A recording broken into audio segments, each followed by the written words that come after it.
Since becoming something means that you were something before you became it, what was Jesus before he became flesh? Oh, he was non-existent. You said that Jesus did not exist. If Jesus did not exist, how is he saying that he was with the Father before he came into the world? In spirit. So what was his spirit? It's kind of like in a dream-like state, sort of. So Jesus was in a dream before he took on flesh? I guess his soul, it would appear then. What was his soul? His soul, just a soul. Is it a human soul? It's a soul, like Okay, yeah, okay. A soul now that goes.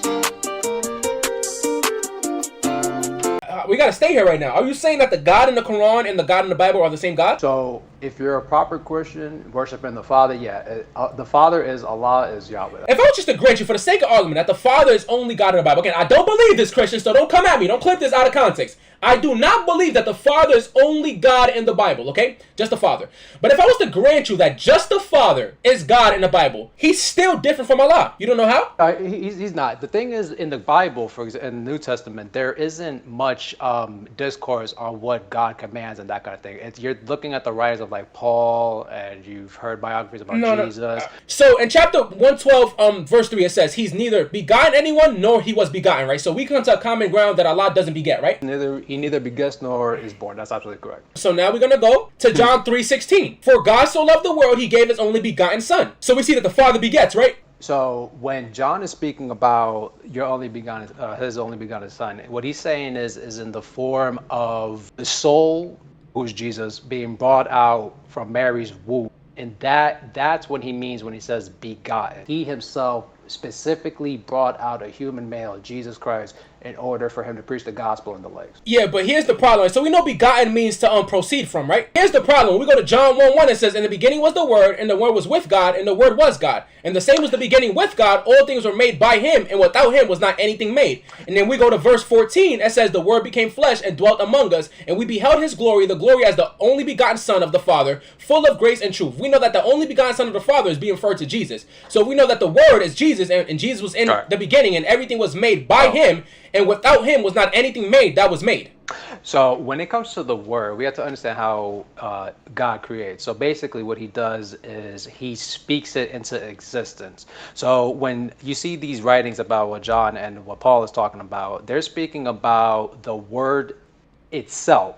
So as Jesus is really, we call him the Word, right?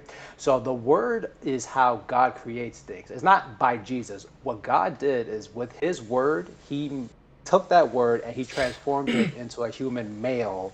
And that's why you see in verse 14, it says, and the Word became flesh. That's what that's talking about. Yeah, but the Word became flesh after the Word was with God in the beginning. Yeah. Do you understand that? So, for something to become flesh, it had to have another form before the flesh. Can you say that me and you became flesh? You can't say that, right? That wouldn't be a logical conclusion. That I can't sit here and say I became flesh. No, like that doesn't. I was always flesh. Well, actually, no. So for something to become flesh, it had to be something before it was the flesh. Correct. It was the Word. So it was the Word first, the command of God, and then God transformed it into a human being. And he took that from the soul that he created, and he put it into Mary, and then the Word was born, obviously, as we. I don't think you're following along, right? This interpretation, obviously, this has come from Unitarians. This is where probably you getting this argument from. You gotta understand, right? This John is saying this because he's connecting this to Genesis to show us that Jesus was the Word who the Father created everything through. This is why this is in the gospel of Jesus Christ. You have to understand, right? If this had nothing to do with Jesus, why would it be in the gospel of Jesus Christ? This is how John starts off his gospel. If creation in the beginning, if Jesus had nothing to do with creation in the beginning, why would he start off with this? It would make no sense. It would not follow. John started off with this to make a connection to Genesis, to show us that it was Jesus whom the Father created everything through. Yeah. So when it says in the beginning, John is detailing in the chronicles of like Jesus's like existence, like when God first thought of him and then decided to put him on the earth. It's not saying in the beginning, like how in Genesis in the beginning when nothing was formed. But if we come to a conclusion that in verse 1 through 3, this is he's talking about Jesus whom Yeah. the Father created everything to. It says, and the Word was God. So you can't say God was created. And it also says that same word, all things were made by him, and without him was not anything made that was made. So he was before everything that was made. So if Jesus was created, he would fall under the category of being made. But it says all things were made by him, and without him was not anything made that was made. So if he was made, he will fall under the category of made. Do you understand? Yeah, he was definitely created, right? Because he's the Word of God, right? Like so when you're of God, that means you're a creation of His. There is no of God that denotes you're not a creation of His, right? So when we say the Word, right, a he and all this, in Proverbs, wisdom is described as a she, right? So even though this is not like an actual human being, right? So it's just an allegorical way of how you speak about Jesus. That's what Paul and John and these guys, that's what they were doing. I get it, bro. It's the same script. Wisdom is personified. So it's just the word being personified. And bro, come on, bro. It's not logical. That does not make sense, bro. No, it totally in makes sense. The gospel of Jesus. John is making for you to say that Jesus is not the Word in verses 1 through 3. You have to say that you disagree with John, because John is starting. So Jesus is the Word in verses 1 through 3. Yes, brother. So let's read verses 1 through 3, and let's just substitute the word for the name Jesus, because since we know the Word is Jesus now, right? So this is what it says, right? If you just substitute the word. In the beginning was Jesus, and Jesus was with God, and Jesus was God. The same was in the beginning with God. All things were made by him, and without him was not anything made that was made. So that means Jesus was God, was with God, and all things were made by him. And without him was not anything made that was made. So I want you to be honest here, bro. If Jesus was made, he will fall under the category of being made, right? If Jesus was made, yeah, definitely. Okay, but in verse 3 it says, all things were made by him, and without him was not anything made that was made. Do you understand? Yeah, brother, but that's the word, though. So do you see, you can't say Jesus, right? Because in verse 14 it says, and the word became flesh. So before is the word, which is the power of God. And then in verse 14, it comes down to the word becoming flesh. And Jesus became flesh. Yeah, Jesus became flesh. So you can't say for 1 through 3, Jesus. When you could start saying Jesus is at verse 14, because at verse 14 it says, and the word became flesh. So at that point, that's when you can start saying. But you're backtracking. You just granted me that verses 1 through 3 was about Jesus. I did, but I was saying where you was going with. I didn't know that's what you were about to hit me with, but I just wanted to clarify for you. I mean, if the word... You could start saying 14, that's Jesus. If 1 through 3, that's Jesus, we know that Jesus is divine. I believe that this whole chapter is about Jesus. The same word being talked about in verse 1 is the same word being talked about in verse 14. It's the same word. And again, even if you say, right, that the word in verse 14 is Jesus. Let me just grant you that. Verses 1 through 13 is not Jesus, only verse 14. Correct. Verse 14 would read, if you just substitute the word and add the word Jesus, and Jesus became flesh. That's absolutely true. So now look, I'm going to ask you, since becoming something means that you were something before you became it, what was Jesus before he became flesh? Oh, he was non-existent. Like I told you, the word is God's power. When God has a power of something that he wants to form, he takes that and then he makes it into whatever he wants. The sun, the moon. So you're saying Jesus was non-existent before he took on flesh. Okay, can you say that me and you became flesh? Yeah.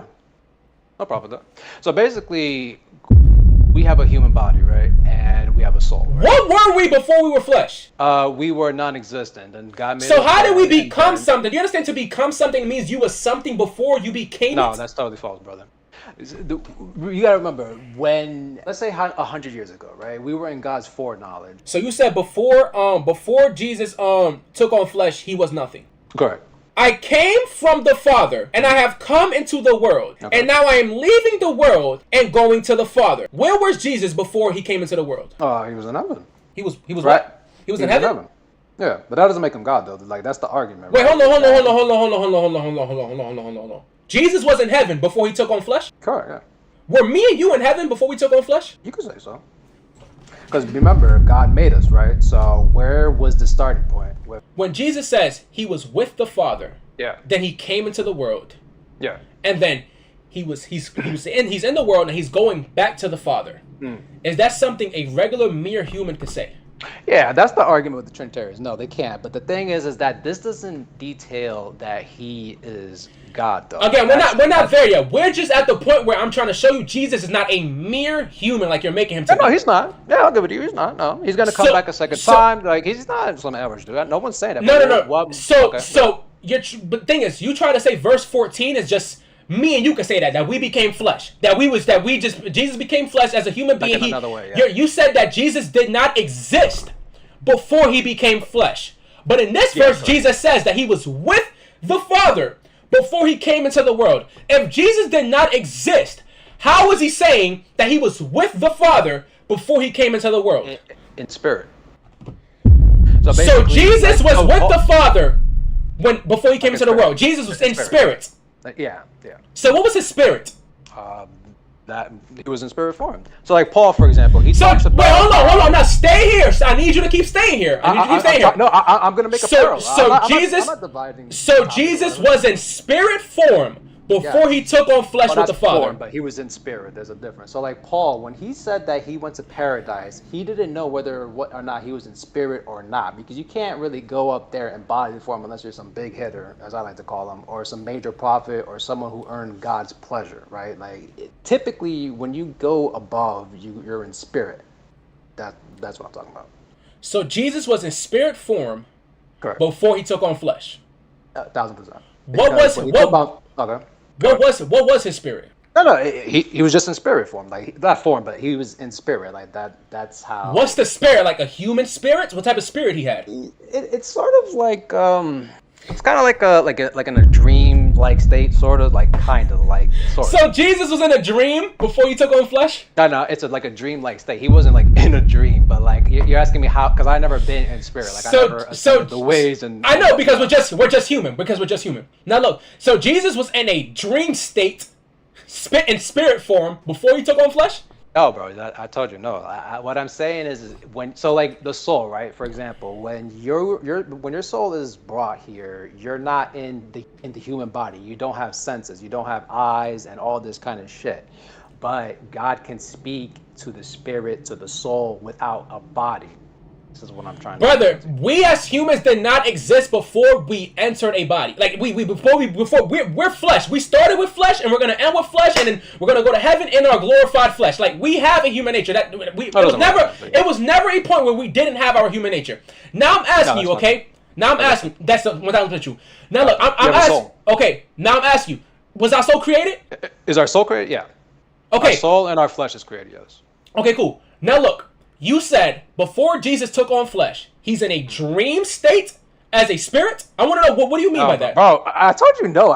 This is the fourth time I'm telling you. But so what was I'm telling? Okay, so you keep saying he's in spirit. What spirit did he have? I want you to specify the spirit. So I guess his soul it would appear then. His soul was standing with God, and then when he was ready to take on flesh and be a human, grow up. And talk about the gospel and perform the miracles on. So what was his soul then? What was his soul? His soul just a soul. Is it a human soul? It's a soul. Like okay, yeah, okay. A soul that goes.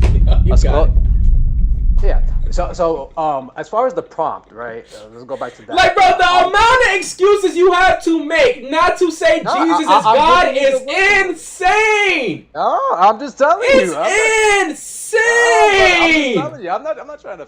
But like, wow, bro.